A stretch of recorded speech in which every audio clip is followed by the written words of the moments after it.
Teaching exams को subscribe करके bell icon on कर लें।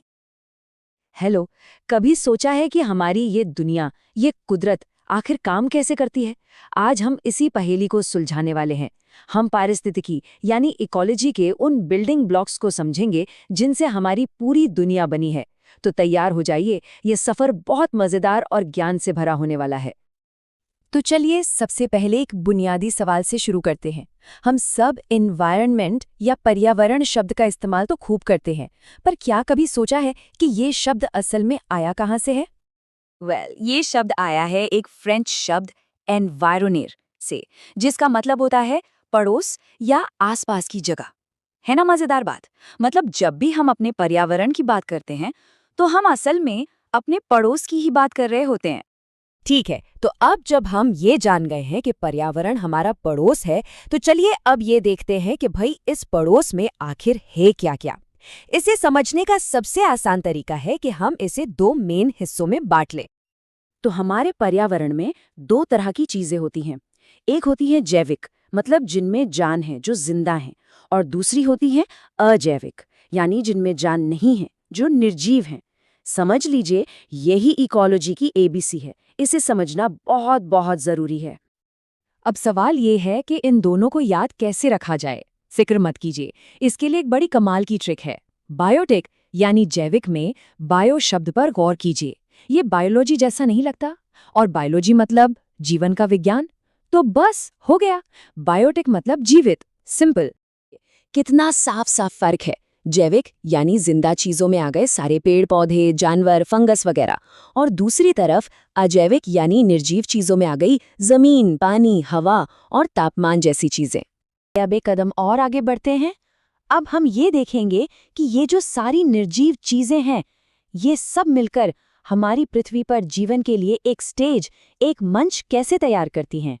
हमारी पृथ्वी के तीन मेन हिस्से हैं। पहला है स्थल मंडल, यानी सारी जमीन। दूसरा है जल मंडल, यानी सारा का सारा पानी।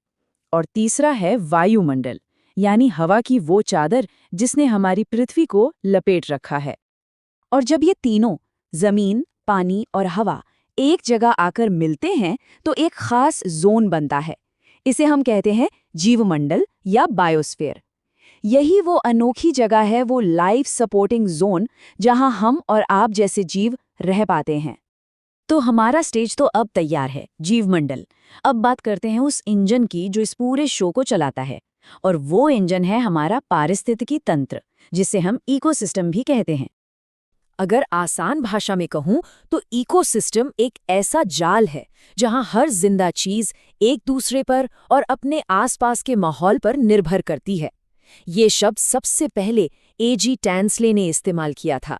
सब कुछ एक दूसरे से जुड़ा हुआ है, एक बड़ी सी पहेली की तरह। पर सोचने वाली बात है कि इस पूरे सिस्टम को चलाने के लिए एनर्जी कहाँ से मिलती है? जवाब एकदम सीधा और सरल है, सूरज। सूरज ही हमारी धरती के लगभग हर इकोसिस्टम का अल्टीमेट पावर सोर्स है। और ये एनर्जी, पता है, एक सीधी लाइन में चलती है। सबसे पहले आते हैं उत्पादक, यानी पेड़ पौधे, जो सूरज की रोशनी से अपना खाना बनाते हैं। फिर आते हैं उपभोक्ता, यानी हम और आप जैसे जानवर, जो या तो पौधों को खाते हैं या दूसरे जानवरों को। और आखिर में आते हैं अपघटक, जैसे बैक्टीरिया, जो मरे हुए जीवों को वापस पोषक तत्वों में बदल देते हैं ताकि ये साइकिल चलती रहे। चलिए अब इस सिस्टम के एक बहुत ही दिलचस्प खिलाड़ी यानी जानवरों पर थोड़ा और फोकस करते हैं। इनको बांटने का एक बड़ा ही आसान तरीका है। जानवरों को हम मोटे तौर पर दो ग्रुप्स में बांट सकते हैं, गर्म खून वाले और ठंडे खून वाले। गर्म खून वाले जानवर, जैसे हम इंसान, अपने शरीर का तापमान एक जैसा बनाए रखते हैं, चाहे बाहर गर्मी हो या सर्दी। जबकि ठंडे खून वाले जानवरों का शरीर बाहर के मौसम के हिसाब से ठंडा गर्म होता रहता है। और हाँ, इसे याद रखने की भी एक जबरदस्त ट्रिक है। बस 3 अक्षर याद रखिए, BMW। यहाँ B का मतलब है बर्ड्स, यानी पक्षी।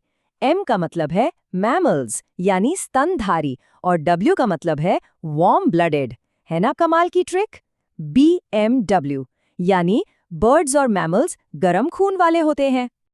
तो हमारी BMW ट्रिक के हिसाब से कबूतर जो कि एक पक्षी है और कपी जो कि एक स्तनधारी है, ये दोनों हुए गर्म खून वाले, और जो बच गए जैसे मगरमच्छ, सांप, मेंढक और छिपकली, ये सब हुए ठंडे खून वाले।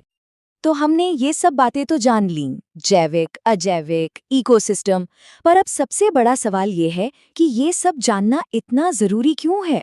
चलिए, इसे आज की दुनिया की एक बहुत बड़ी समस्या से जोड़कर समझते हैं। एक बहुत बड़ी पर्यावरणीय समस्या जिससे हम सब जूझ रहे हैं वो है बाढ़, और इसका सीधा सीधा लेना देना हमारे इकोसिस्टम की सेहत से है। तो यहाँ पर हमारे सामने समस्या भी है और समाधान भी। वनोन्मूलन यानी अंधाधुंध पेड़ों को काटना, ये है समस्या की जड़, और इसका सीधा साधा समाधान है वनारोपण यानी ज्यादा से ज्यादा पेड़ लगाना। तो पेड़ लगाना बाढ़ रोकने का सबसे अच्छा तरीका क्यों है? सोचिए, पेड़ की जड़ें एक बड़े से स्पंज की तरह काम करती हैं। जब बहुत तेज बारिश होती है तो ये जड़ें ढेर सारा पानी सोख लेती हैं। इससे जमीन पर बहने वाले पानी की रफ्तार कम हो जाती है और बाढ़ का खतरा भी टल जाता है। तो देखिए, हमने एक छोटे से शब्द पर्यावरण से अपनी बात शुरू की थी और आज हम बाढ़ जैसे बड़े मुद्दे के समाधान तक पहुंच गए। हमने समझा कि कैसे छोटे छोटे टुकड़े मिलकर हमारी इस खूबसूरत दुनिया को बनाते हैं। अब सवाल ये है कि इस जानकारी के साथ हम सब मिलकर आगे कैसी दुनिया बनाना चाहेंगे। ये एक ऐसा सवाल है जिस पर हम सभी को सोचना होगा। सब्सक्राइब करके बेल आइकन ऑन कर लें। मिलते हैं अगली वीडियो में।